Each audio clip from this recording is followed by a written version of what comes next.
الحمد للہ وحدہ والصلاة والسلام علی من لا نبی بعدہ اعوذ باللہ من الشیطان الرجیم بسم اللہ الرحمن الرحیم انما یعمر مساجد اللہ من آمن باللہ والیوم الآخر وأقام الصلاة وآتى الزکاة إلی آخر۔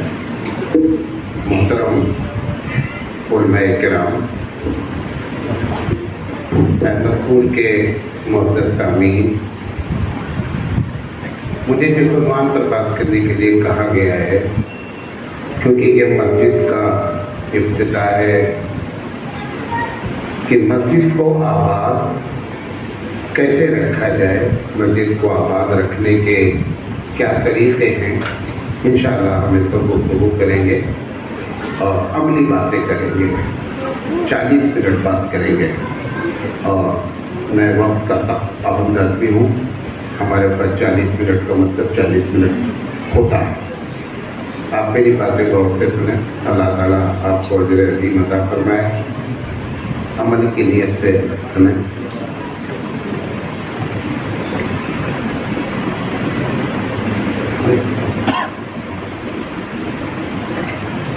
تو بات شروع کرتے ہیں، ہم تو اندازن کریں گے تاکہ آپ کو ہم سمجھا سکے جو بات کہنا چاہتے ہیں۔ یہ بات سمجھ لیں کہ مسجد میں ایک لفظ محراب ہے۔ علماء اچھی طرح جانتے ہیں کہ محراب کا اصل جو لفظ ہے وہ حرب ہے، اور حرب کے معنی ہوتے ہیں لڑائی کے۔ اس پر کبھی انہوں نے غور نہیں کیا ہے کہ آخر اس کو محراب کیوں کہتے ہیں، حالانکہ یہاں لڑائی کی کوئی ایسی بات نہیں ہوتی ہے، لیکن اس کے باوجود بھی جہاں سے امام صاحب نماز پڑھاتے ہیں اس کو محراب کہتے ہیں۔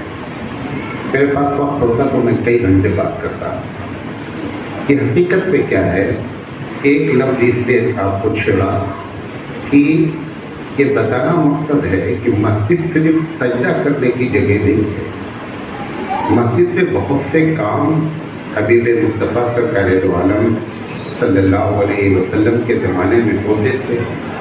اس میں سے ایک کام، جب جنگیں جاتی تھیں، مجاہدین تیار ہوتے تھے، تو ان کو جو گائیڈ لائن دی جاتی تھی جہاں سے کھڑے ہو کر کے، اس کو بھی محراب کہا گیا، کیونکہ وہاں سے گائیڈ لائن دی گئی۔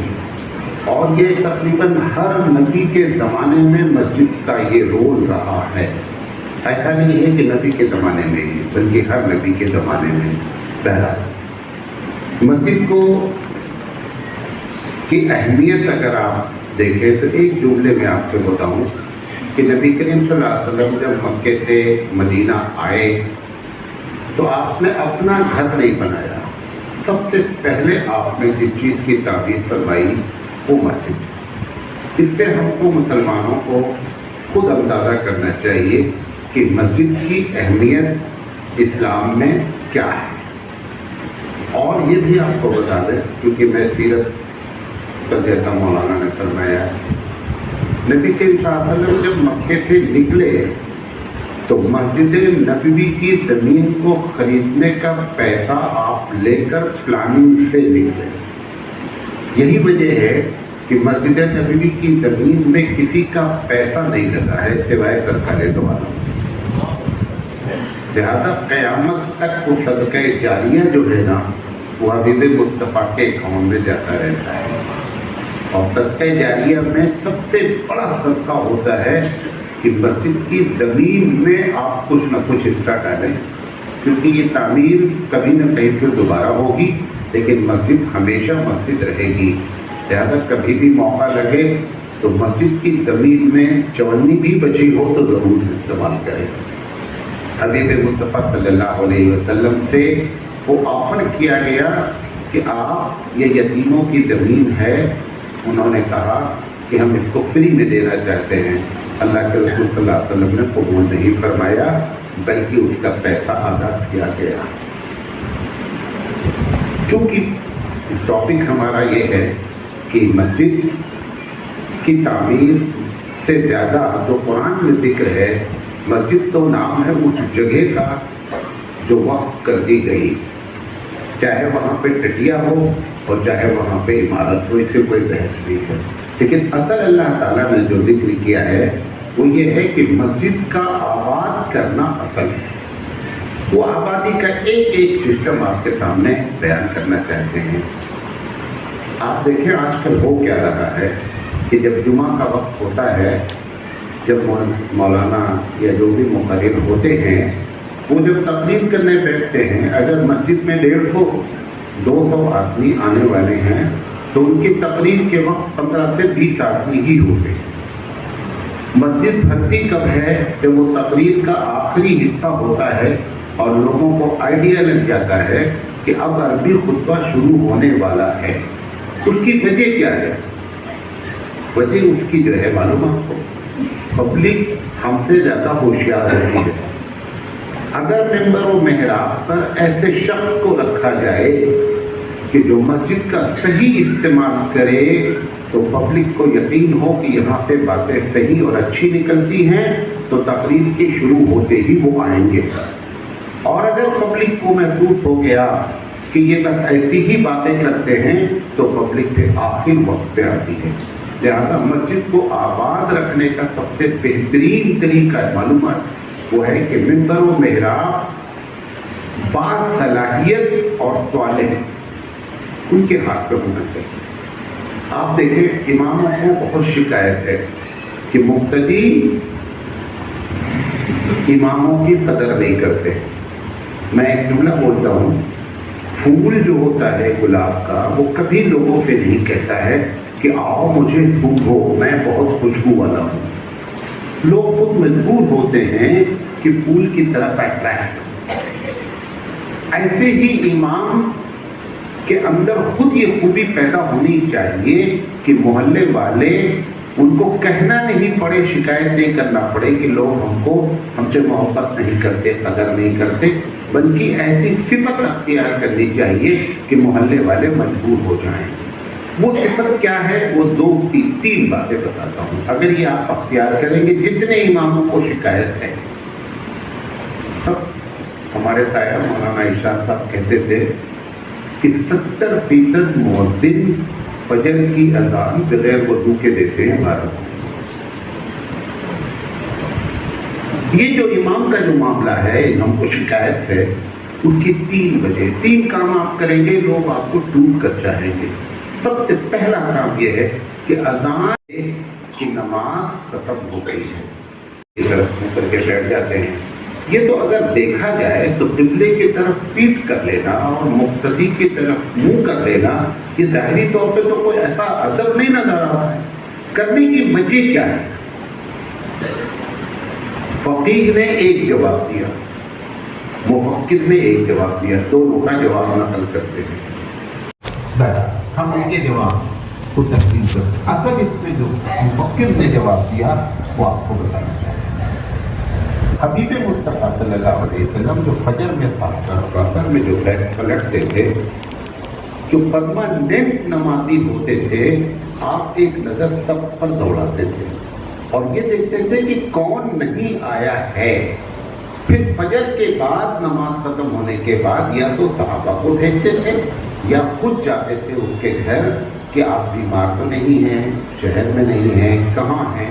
یہ جو آپ خبرگیری کرتے تھے وہی طریقہ آج امام اختیار کر لے، خود بخود مقتدی ٹوٹ کر چاہیں گے۔ میں نے پہلے ہی آپ سے کہا کہ میں پریکٹیکلی باتیں کروں گا۔ یہ ممبر و محراب کا صحیح استعمال، آپ کو معلوم ہے پورے بھارت کا تجزیہ آپ کے سامنے کرتا ہوں۔ 60% مساجد پورے بھارت میں ایسے لوگوں کے ہاتھوں میں ہیں کہ جو صرف آپ کو جھوٹے واقعات اور قبر پوجا کرانے کی پوری پلاننگ کر کے بات ہوتی ہے۔ اب بچی 40%، 40% میں 30% مسجد ہم دیوبندیوں کے ہاتھ میں ہے، لیکن وہاں پر ایسے لوگوں کو یا تو موجود نہیں ہے اور یا رکھا نہیں جا رہا ہے کہ کام کی بات ہو، تو 90% یہ نکل گئے۔ اب بچے 10%، 2 سے 2.5% مسجد اہل حدیث کے پاس میں ہے، ان کو پورا بھارت مشرک نظر آتا ہے، لہٰذا ان کے پاس ایک ہی ٹاپک ہے، صرف توحید پر گفتگو کرتے ہیں، وقت ان کے پاس نہیں ہے۔ اور 2 سے 2.5% مسجد جماعت اسلامی کے پاس ہے، وہ اقامت دین اور اسلامی حکومت قائم کرنے کی بات کرتے ہیں۔ اب لے دے کر کے 5% مسجدیں بچی جو نیوٹرل ہیں، وہ اپنا کام کر رہی ہیں۔ 5% کے اثرات 95 پر کتنا پڑے گا؟ جو پڑھنا چاہیے وہ پڑھ رہا۔ تو سب سے بڑا معاملہ ممبر اور محراب کو صحیح رکھا جائے تو مسجد کی آبادی اپنے آپ کیا ہو جائے گی؟ بڑھ جائے گی۔ نمبر 1۔ نمبر 2، نماز کے علاوہ کچھ کام ایسے ہیں جو ترتیب سے کیے جائیں تو مسجد کو بہت آباد رہے گی، اور یہ سب حبیب مصطفیٰ کے زمانے میں کام ہوتا رہا ہے۔ سب سے پہلے مکتب کا نظم الحمدللہ ایک بڑے پیمانے پر مساجد میں قائم کیا گیا۔ اس کے باوجود لوگ حافظ جی سے ٹیوشن کیوں لیتے ہیں اگر آپ کے محلے کا مکتب کامیاب ہے؟ اس کا مطلب یہ ہے کہ مکتب کی جو حقیقت میں جن لوگوں کو مکتب پڑھانا چاہیے تھا، جن کے اندر صلاحیت ہونی چاہیے تھی، یا تو ان کو نہیں رکھا گیا اور غیر صلاحیت والے کو رکھا گیا، لہذا ٹیوشن کے ذریعے بات ہو رہی ہے، مسجد جو ہے وہ مرکز نہیں بن پا رہا ہے۔ میں ایجوکیشن بورڈ کا ایک زمانے تک ممبر رہا، بڑے کنٹری کنٹری ہوتے تھے، بات کرتے تھے دبئی میں، تو وہ کہتے تھے کہ ہمارے یہاں LKG کے جو ٹیچر رکھے جاتے ہیں وہ سب سے قابل رکھے جاتے ہیں۔ بخاری پڑھانے والے کے لیے، اونچی کلاس پڑھانے والے کے لیے تو آپ سب لوگ رکھتے ہیں، لیکن یہاں پر ہر وہ شخص رکھ لیا جاتا ہے جس کو پاس کوئی کام نہیں، چلو ٹھیک ہے تو آپ مکتب ہی پڑھا دیجیے۔ میں جس مولوی صاحب سے مکتب میں پڑھا، یا آپ جیسے ہزاروں لوگ پڑھے، 1978 تک بھارت کے 90% مساجد میں مکتب قرآن کریم مجہول پڑھایا گیا ہے۔ الحمدللہ رب العالمین، بڑے بڑے لوگ مجہول پڑھتے رہے۔ کیوں؟ کیونکہ مکتب میں ایسے لوگوں کو رکھ دیا گیا۔ اگر مکتب کامیاب کریں گے تو لوگ مسجد سے جڑیں گے، لہٰذا مسجد کی آبادی مکتب کی بنیاد پر بڑھ سکتی ہے۔ نمبر 3، کتنے لوگ ہیں ابھی آپ کس عالم دین ہیں؟ آپ 10-20 لوگ جو بالغ ہیں ان سے کہیے کہ آپ میرے سامنے قرآن پڑھیے، کبھی نہیں تیار ہوں گے آپ کے سامنے قرآن پڑھنے کے لیے۔ کیوں؟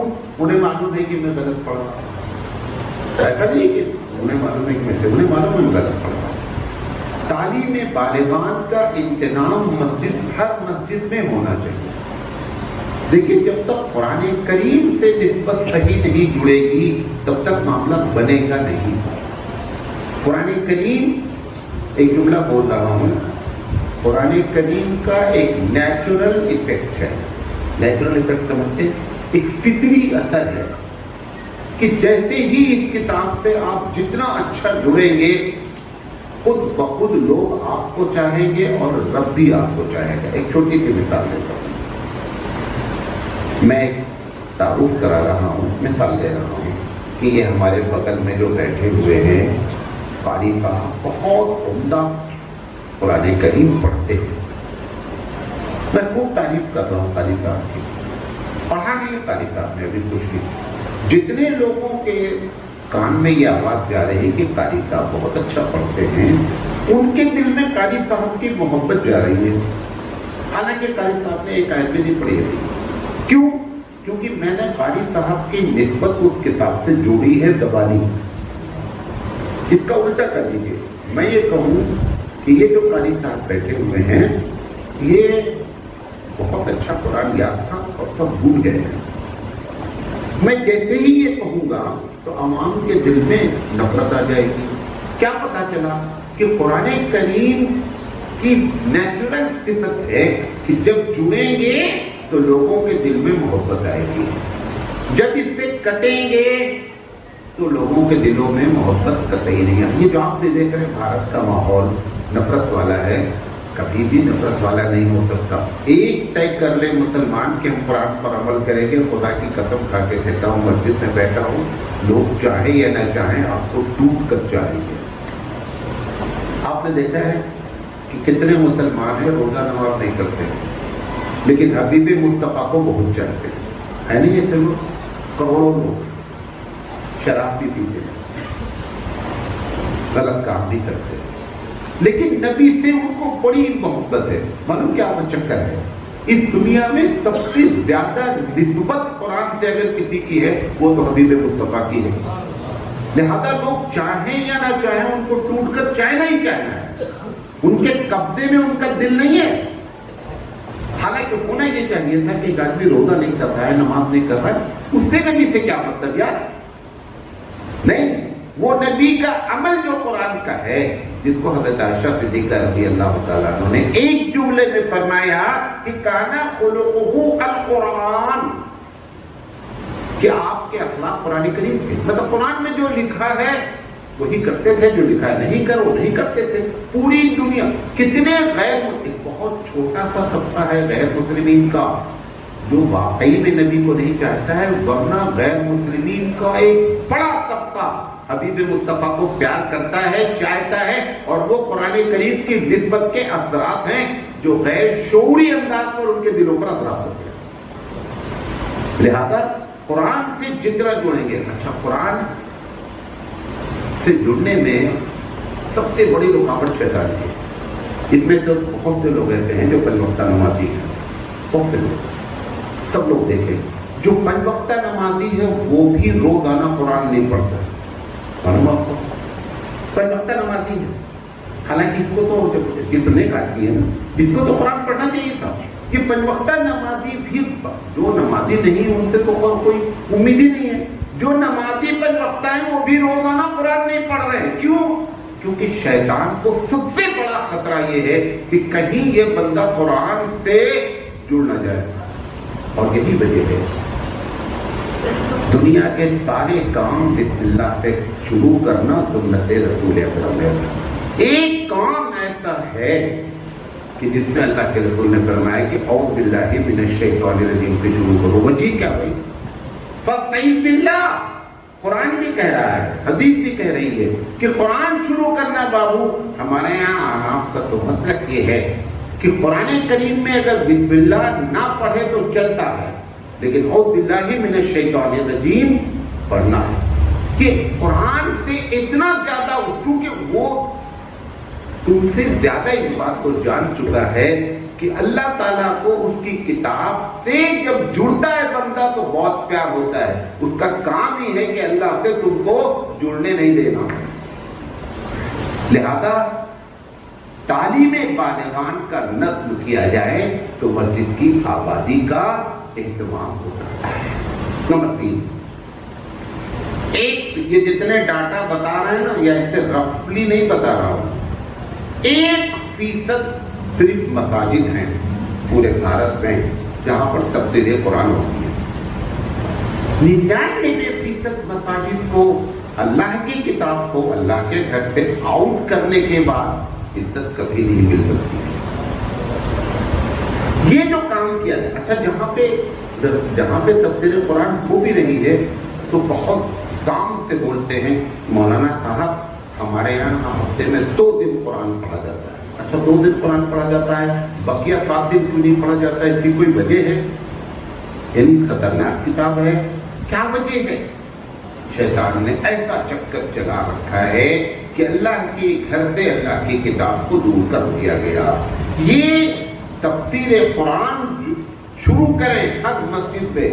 لوگ کہتے ہیں مولانا اتنے باصلاحیت تو نہیں ہے جو تفسیر کر سکے. مجھے بھی معلوم ہے, تفسیر کرنے کی بات نہیں کہہ رہا ہوں میں تفسیر پڑھنے کی بات کر رہا ہوں. جو اکابر کی, جو اکابرین نے تفسیر لکھی ہے آپ اس کو پڑھیں. میں کہاں کہہ رہا ہوں کہ سب آدمی جو ہے وہ مولانا تھانوی رحمۃ اللہ علیہ اور کیا کہتے ہیں قاری طیب علیہ رحمہ بن جائے گا کہ کوئی آیت دے دے اور کھٹ کے اس کی تفسیر کر دے. یہ سب کے مسئلہ نہیں ہے, مجھے بھی معلوم ہے, لیکن تفسیر پڑھنے میں کیا رکاوٹ ہے جو اکابرین نے لکھی ہے.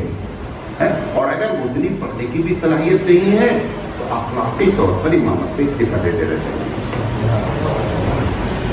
اخلاقی طور پر آپ کو معلوم ہے آج کی نیوز ہے، نیوزی لینڈ کی پرائم منسٹر نے کہا کہ میں اگلے ٹرم میں نہ الیکشن لڑوں گی نہ پی ایم بنوں گی۔ اس نے جو بات کہی دیکھے ایسے ملک ترقی کرتا ہے، ایسے لوگ ہوتے۔ اس نے کہا میری جتنی صلاحیت تھی، جتنا گشت تھا، وہ میں نے 6 سال استعمال کیا۔ اب میرے پاس کوئی ایسی چیز نظر نہیں آ رہی ہے کہ میں ملک کے اکاؤنٹ میں دے سکوں، لہذا کوئی ایسا آدمی پی ایم بنے جس کے اندر مجھ سے زیادہ صلاحیت ہو، لہذا میں اب الیکشن نہیں لڑوں گا۔ اگر ایسا امام آپ کے پاس ہے، ہم امام ہیں اور ہم کو تفسیر پڑھنے کی بھی صلاحیت نہیں ہے، تو ہم کو اخلاقی لحاظ سے امامت چھوڑ دینی چاہیے۔ چوتھی چیز، کبھی کبھار، اچھا یہ سب میں کرتا ہوں ایسا نہیں، یہ اتنی باتیں سب کرتا ہوں، کبھی کبھار آپ ایک ٹرائی ماریں، بہت بہترین بات کہنے جا رہا ہوں۔ ایک کام کریں، آپ اپنے علاقے کے جو اچھے بااثر غیر مسلم ہیں، جب آپ دیکھیں کہ کسی اچھے آدمی کی تقریر ہو رہی ہے نا، تو اس کو باقاعدہ کھانے کی دعوت، غیر مسلم کو، کہ بھائی صاحب آج آپ ہمارے سرمن ہوگا، جو تقریر ہوگی، آپ پیچھے بیٹھ کر کرسی پہ سنیے گا اور پھر اس کے بعد ہم کھانا کھائیں گے۔ آپ سمجھتے تو وہ نہیں آئیں گے، اگر 2 بلاؤ گے 4 آئیں گے۔ یہ ہم نے سمجھ رکھا وہ نہیں آئیں گے پہلے سے۔ میں نے مولانا سجاد نعمانی دعوت برکاتہ کے کہنے پر ایک مرتبہ اپنے گاؤں میں انہوں نے کہا جب تک غیر مسلم کو نہیں بلاؤ گے میں نہیں آؤں گا۔ ہم نے کہا حضرت مسجد میں بیٹھا دیں گے، گاؤں ہے ہنگامہ ہو جائے گا۔ انہوں نے کہا ہنگامہ ہم سنبھالیں گے، تم بلاؤ۔ میں نے 100 لوگوں کو دعوت دی، مسجد پہ بیٹھا ہوں، 98 لوگ آئے۔ ہم یہ سمجھ رہے ہیں ان کو زیادہ اس بات کی جگیاسا ہے، زیادہ خواہش ہے کہ وہ جاننا چاہتے ہیں کہ مسجد میں ہوتا کیا ہے۔ وہ امیجن کر رہے ہیں مسجد ایسی ہوگی، مسجد میں ایسا ہوتا ہوگا، اسلحہ رکھا ہوگا تو فلاں کونے میں کچھ ہوگا۔ ایک آدمی کو لا کر کے ذکر کراؤ، دکھلاؤ کہ مسجد میں ہوتا کیا ہے۔ یہ بھی ایک کام کرنے کا ہے مسجد کے آباد کرنے میں سے۔ نکاح، یہ تو علاقہ مہاراشٹر کا، کرناٹک کا الحمدللہ ایک بڑا طبقہ مسجد میں نکاح کرتا ہے۔ آپ کو معلوم ہے یو پی بہار کی کیا حالت ہے؟ 90% نکاح مسجد میں ہونے نہیں دیتے، لاٹھیاں چلتی ہے۔ صرف اس بنیاد پر ہمارے گاؤں کے ابھی ایک قاسمی کی بہن کی بات تھی، صرف اس بنیاد پر رشتہ ٹوٹ گیا، وہ بھی مامودات یا پھوپھی دار بہن سے رشتہ تھا۔ انہوں نے صرف قاسمی صاحب نے یہ کہا کہ نکاح اور بغل میں گھر ہے، مسجد کے بغل میں گھر ہے، اور انہوں نے رشتہ توڑ دیا کہ نکاح مسجد میں نہیں ہونے دیں گے۔ دیکھیں یہ کیفیت، نکاح کو مسجد میں کرائیں، اس سے مسجد آباد ہونے کے یہ سارے سسٹم ہیں، تب مسجد۔ یہ اللہ تعالیٰ جو کہہ رہا ہے انما یعمر مساجد اللہ من آمن باللہ، جو اللہ پر ایمان لاتے ہیں وہ مسجد کو آباد کرنے کی فکر کرتے ہیں۔ مسجد بنا لینا آسان ہے، مسجد آباد رکھنا کیا ہے، مشکل ترین کام ہے۔ اس لیے علامہ اقبال نے کیا کہا تھا کہ مسجد تو بنا لی شب بھر میں، ایما کی حرارت والوں میں، من اپنا پرانا پاپی ہے برسوں میں نمازی ہو نہ سکا۔ جس علاقے میں مسجد بنی ہے یہ پورے محلے والوں کی ذمہ داری بنتی ہے کہ مسجد کا پیٹ بھرتا رہنا چاہیے۔ یہ بات کہنا چاہتے ہیں۔ نکاح خوانی، ہمارے پاس ایک نظم ہے جماعت کا، تبلیغی جماعت کا۔ ہم کو معلوم ہے پہلے کہ جماعتیں مسجد پہ آتی ہیں، پہلے کی مسجدیں بنی رہی ہوں، نہیں آئیڈیا ہو، اب ہم کو معلوم ہے کہ ہر حال میں ہم جماعت سے جڑے لوگ ہیں، جماعتیں آئیں گی۔ آپ نے مسجد بنانے کے وقت ہی جماعت کا پورا نظم رکھنا چاہیے کہ کہاں تعلیم کریں گے، کھانا کہاں پکائیں گے، مسجد کے کس حصے میں سوئیں گے، یہ ساری بات پہلے دن سے ہونی چاہیے، تبھی مسجد آباد ہو۔ ان کے ذریعے مسجد آباد ہو۔ بھائی وہ ایک مرتبہ جماعت آ جاتی ہے، پورا دن وہ رہتے کہاں ہیں، مسجد میں نہیں، تو ان کا نظم ہونا چاہیے۔ مولانا دیکھ کر آئے، میرے پاس 12 باتھ روم